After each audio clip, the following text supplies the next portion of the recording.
kugira neza.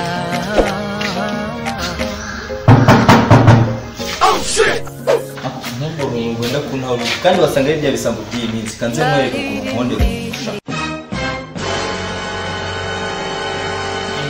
ndebera wallahi ariko se shaka uje kumara iki hano Yaje kugusura.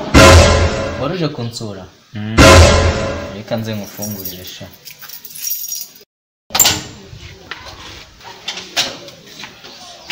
Bimeze bite serive? uhagaze aho ushaka utagira aho uje nikubona isangane Sawa, ndabona saa sita ziburiye.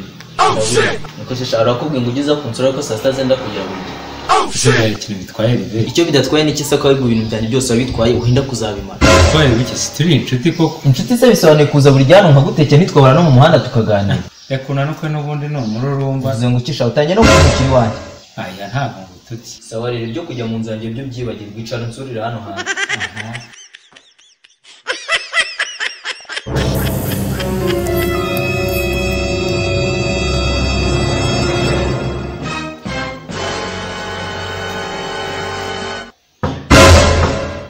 orohoza unyumvire ubwo nicyo nacyo kiraje njira sha ese boss ko numva uri muvuga nabi se bimeze bite bite se man boss bimeze ese boss ko mbona yarakaye bundi bimeze bitera Yabuzwa n'iki kurakara se yabona abantu nkamwe muza mu murya imiti.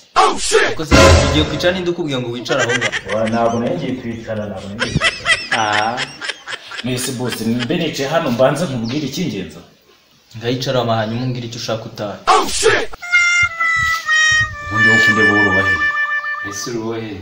Ariko rive akakajamo ko ndakana kavumbye kaje gukora iki?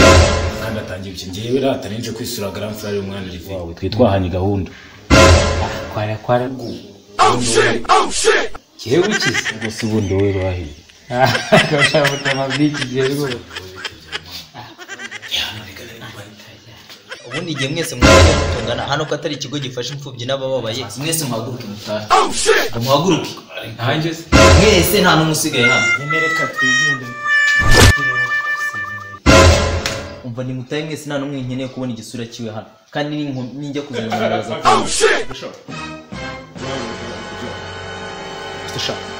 Mwari kwa abantu kandi ibyo byayuhije. mvise ase mwana iyo witonde ibyo ngibyo ukaza kubivuga ariko bamaze kugenda byaye kugutwara iki niba tureki Ndabibona inzara yawe nawe.